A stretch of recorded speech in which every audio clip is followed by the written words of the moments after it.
Hello po, isang magandang araw po sa ating lahat and kumusta po kayo? Ako po si Melissa and sa lahat po ng mga nandito po ngayon, welcome po sa channel po natin and sa lahat po ng mga baguhan, dito pinag-uusapan po natin ang iba't ibang klase po ng espiritual. And sa ngayon guys, pag-usapan po natin is yung paano po baga talaga maningil po ng utang.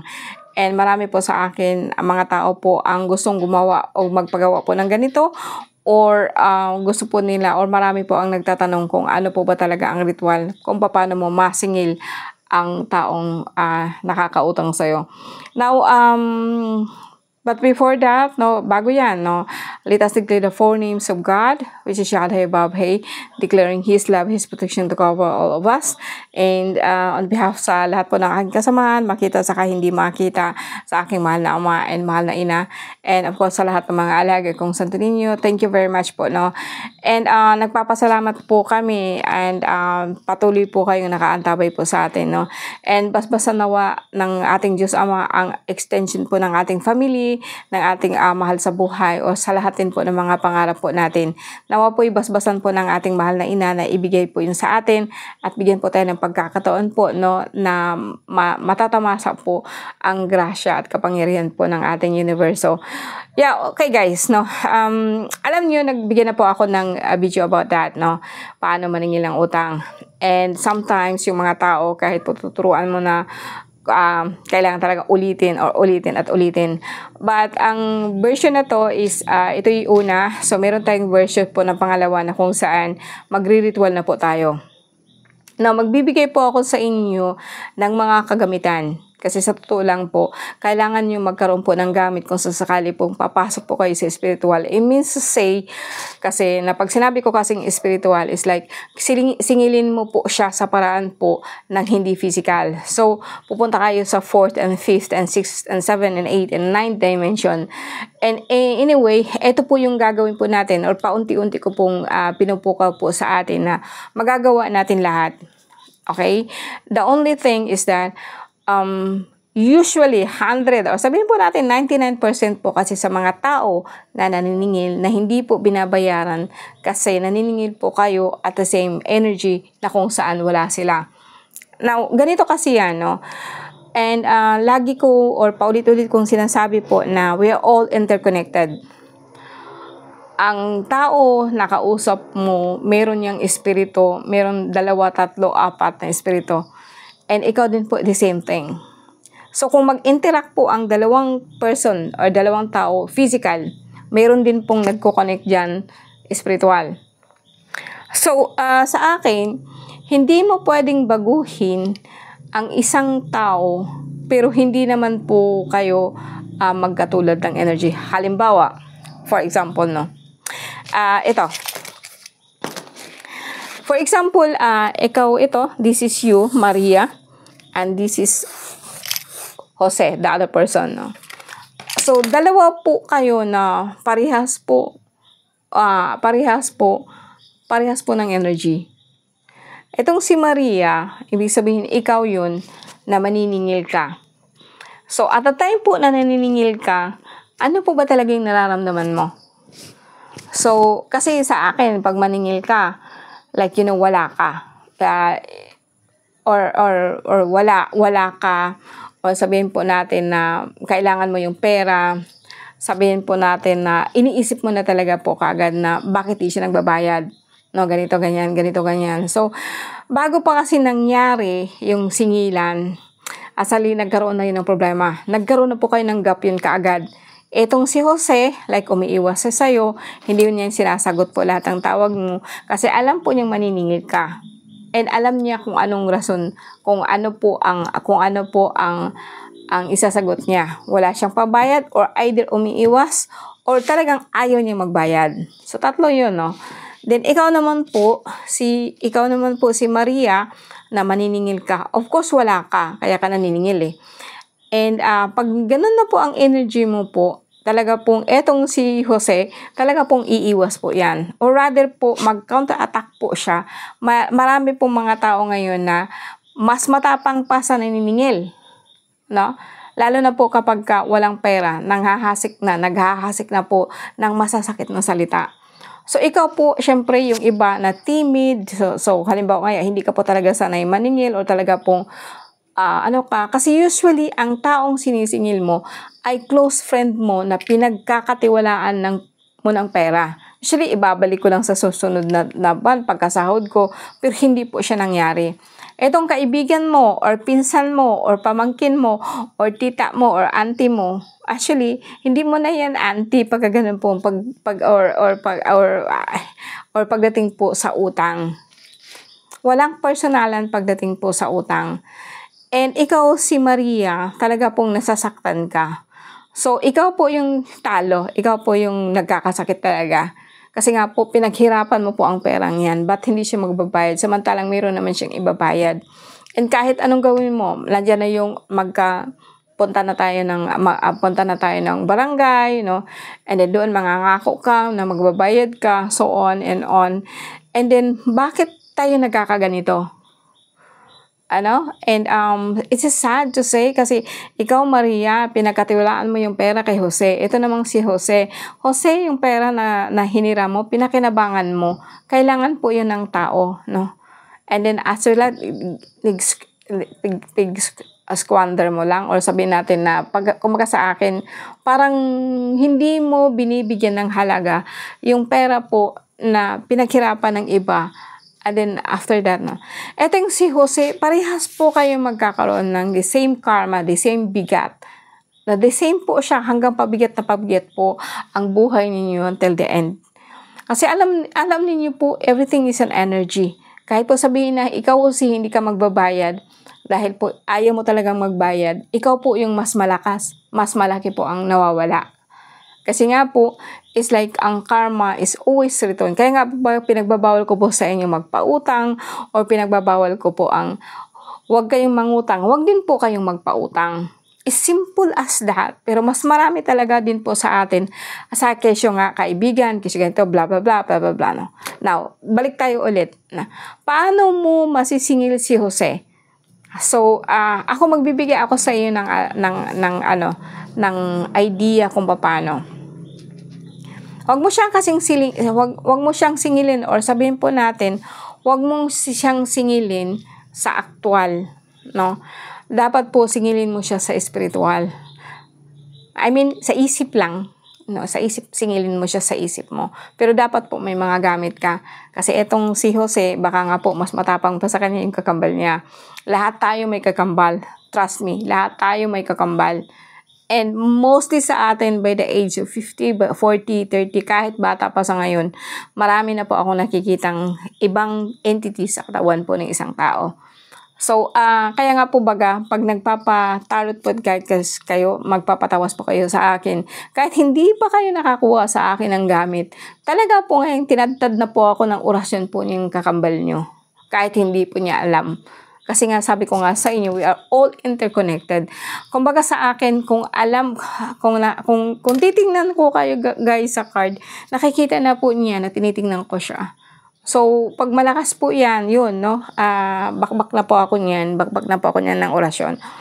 And, kasi nga po, mas malakas kasi ngayon ang spiritual sa ngayon, this time. Or mula 2020 pagpasok po, sabi ko nga sa inyo, mag-iiba po ang energy. Mas malakas po ang hindi nakikita kaysa nakikita. And just imagine, this coming few years po, talaga pong mas marami po sa atin ang mahihirapan. No, balik tayo dito sa utang. Itong si Maria, so kailangan mo po, so kung gusto mo pong maningil ka, dapat maningin ka po in a way na parehas po kayo ng energy. Kasi ang mundo natin, it works always negative, positive. And always yan, nag-work yan. And hindi yan siya mag-aabot talaga po. Kasi etong isa is hinahabol, ang isang ito is nagpapahabol. Same thing with love, no? So, para magiging parehas po kayo na magdidikit po yan, kailangan parehas po kayo positive. Okay, how to do that? No? Paano yun? Kung ibig sabihin paano ka magiging positive? Or paano, ano po ba talaga ang actual na mangyayari? So, ikaw, Maria, ikaw po na maniningil, kahit ayaw mo po, talaga pong masanay ka po every night na i-bless itong si Jose. Alam kong ang hirap nun, pero bago mo yan magawa sa kanya, dapat gawin mo yan sa'yo. sa sarili mo. So, ito po yung susunod po na ritual po natin. Na baga sa akin is like, i-bless mo yung sa sarili mo that you are so positive, that you are so feel abundance na itong si Jose, paglapit mo sa kanya, hindi, walang puwang. Kumbaga sa akin, hindi niya mararamdaman actually na ikaw, kailangan mo siya at kailangan niya magbayad sa'yo. So, kailangan gawin mo siya, matuto ka talaga kung gusto mong maningil. And this gonna work in every aspect sa life natin. Pagdating po sa pera, pagdating po sa abundance. No? So, say for example, ikaw, masanay ka po talaga na hindi mo mumurahin sa isip. Kasi kahit sa isip lang, narinig yan ni Jose, nararamdaman po niya yun. And ito namang si Jose na wala pong mas makapal ang mukha sa'yo or mas makapal ang apog, ang astig. Kahit ano pang itawag mo dyan kay Jose, is talaga pong mararamdaman po niya yan. Kaya nga po baga, nawala na yung pag-ibig or sabihin natin nawala na yung pagiging close ninyo. Dahil lang po sa ano? Sa pera. So, ganun po kalakas ang influensya sa pera between family, between friends, between someone na mahal na po natin. And then, the betrayal. Mas masakit kasi yung betrayal eh. Hindi naman, pag itong si Jose hindi nagbabayad, so it's not already about the money. It's about the betrayal already. Para kasing masakit sa'yo, nawalan ka na nga po ng pera, nawalan ka po ng kaibigan, nawalan ka na rin po ng tiwala. And eto po, that's why I said, napakalakas po ng energy na nag-workout dito. So, kailangan mo po talagang pataasin ang vibration mo by blessing yourself every night bago ka matulog. Na you are blessed, na you have plenty of money, you have enough, no? Na hindi mo kailangan po maghabol sa... Although, dapat po magbayad siya kasi utang is utang. But then, kasabay na po yan sa na huwag kayong maningil kapag ikaw is nakakaramdam ka ng walang-wala ka.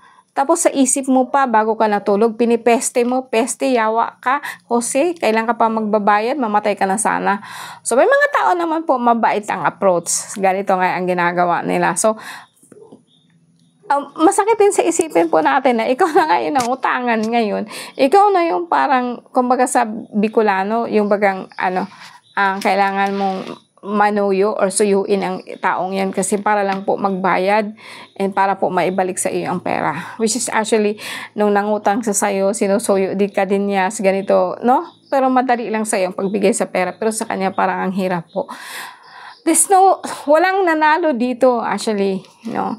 Kasi itong si Jose, although sabihin po natin na hindi siya nagbayad, grabe po ang karma pong parating po sa kanya as is. And nakita ninyo siya, parang masayang-masaya siya, may pera siya, ganito kasi marami po ang mga taong naskwando sa kanya. Hindi niya alam na pabigat po ang buhay niya. Nang hindi po alam, trust me guys, no, talaga pong ang bigat po ng something na hindi po nakikita. Lalo na po kapag marami pong nagagalit sa iyo dahil po sa pera. Kasi itong pera po na to, kailangan po ito. Ito po yung bagang source mo. Ito yung lalong-lalo na sa nagpapautang kasi ang nagpapautang po talaga natin is yung pera na yan is grabe po ang ating paghihirap dyan. Tapos pigtiwala mo sa isang tao tapos hindi po siya naibalik. So, paano mo siya maano? So, by blessing this person, pero hindi mo yan basta-basta magagawa if you also don't bless yourself. Kailangan mong i-bless kasi kung gusto mong i-bless, kung gusto mong magbayad siya sa'yo, kailangan i-bless mo muna yung sarili mo. I mean, i-feel mo talaga po na ikaw po is you are more than enough, kaya nga po ikaw nakapagpautang. You are more than enough, mas marami kang pera kaysa sa kanya. And if you can feel that actually, kahit piki pa siya, then pwede mo na po siyang gawin. And then pag naningil ka sa kanya, and yung abundance mo, yung blessing mo, iparamdam mo po sa kanya, every night po yun. And hanggang sa kasi trust me guys, hindi po siya makakatulog niyan. And magagaan po kasi ang pakiramdam niya every time po na naiisip ka niya. And trust me, talaga pong naiisip ka niya. Ang iba naman po kasi, nagigilty yan at hindi po sila makabayad sa'yo. Pero other than that, ang aim po natin is makabayad po siya. So, ang kailangan po natin is like, magiging firm ka din sa sarili mo na magbabayad po talaga siya. But not in a way, 98% of the people na parang nag-fail po talaga sila sa life kasi nga po pagdating po sa utang, talagang grabe po, talamak po yan, no? Para po yung sakit. It's just like feeding off your energy. Sabi ko nga po sa inyo, we are not the only thing, or we are not the only being in bawat isa po sa atin, mas marami po pong entity. Ito naman siya. So itong isa kapag talaga pong ang iniisip po niya is like makaano siya, yung makalamang, trust me, ang taong yan is talagang sobra. Pero wala pong makakatanggi sa tao po na tigbe-bless mo po siya. As trust me, no? And the same thing nga po sa Diyos Ama po, na kung maghingi kayo, dapat not because you need to. It is because na you feel to, kasi everything is an energy. Dapat parehas po kayo ng energy para po makapasok ka po. Now, ang ating kailangan po na gamit sa ritual is, nandito na po yung tinatawag natin na, ito yung sinasabi ko dati is charm, and ang lahat ng palaman po nito sa loob is scented oil, and tatlong klase po ng sinukuan, puti, dilaw, at saka orange, is all for money. And ito po yung ginagamit ko talaga lagi, no, pagdating po sa pera. And dahon. So, ito pong dahon na to, titigan po ninyo, no, sa lahat po ng may mata, no, makikita po ninyo kung ano pong klase ang dahon na ito. Kung ilalapit ko po talaga siya sa camera, pati itong camera po natin, itong natin is puputi po siya. Ito po ang tinatawag na puting sinukuan. Makita ninyo guys, no, ito po, nagbablurred po ang ating screen. So, ito hindi po siya ordinaryong dahon. Pero just in case hindi po kayo pwedeng gumamit nito, pwede kayong gumamit po ng tinatawag po natin na laurel. Okay, pwede pong gumamit po tayo ng laurel. So, kailangan po ninyo ito. Kailangan din po ninyo ito. And kailangan po ninyo ang aking medallion, blue. Isang bilog sa Paris po ito. Isang bilog at saka isang, hold on. Wala dito guys. Okay, saan na yan? Wala dito. Okay, isang triangle at saka isang bilog po. Pares po ito. Mag-asawang sinukuan, babae at lalaki. Dapat po meron po kayo nito. Pero kung once lang po talaga, like sabihin natin na once mo lang siya gagamitin, is pwede po kayong gumamit po ng any kind of dahon, pero most probably pwede po ang laurel. And ang scented oil po natin is buli po kayo ng scented oil. Pero sasabihin ko talaga sa inyo guys, iba po ang lakas ng sinukuan kaysa sa laurel. At iba din po ang ganitong klaseng ritual kung kumpleto po kayo sa gamit, no. Just in case po guys, no, PM lang po kayo sa akin, no. Kasi ang makukuha po ninyong ganito is parang isang balot po siya. As in na parang ganito po. Nasa minimal na po. So, tingnan ninyo guys. So, magbabago po ang screen po natin, no. Ito po ang puting sinukuan. Marami po siyang gamit. Lahat po siya sa pera. Now, kung singilan man lang po, magagamit po ninyo ito sa iba't ibang klase po ng pampaswerte. So, all we talk about money. So, pampaswerte po siya sa pera, no. Hindi lang po talaga ako nagpo-promote guys po ng sugal. Pasensya na po talaga kasi talaga pong hindi ako marunong yan at wala po talaga sa isip ko paano po siya gagawin. But sa akin, pagdating po sa sisingilin mo, pagdating po sa pera, talaga pong pwede po siya. Sa susunod po na itong video, ito na po yung tinatawag po natin na ritual pagdating po sa utang. So, maybe short lang po siya. So, para hindi po masyado pong po sa kasi we are already 18 minutes now. Okay guys, salamat po. Maraming salamat and isang magandang gabi po sa ating lahat po.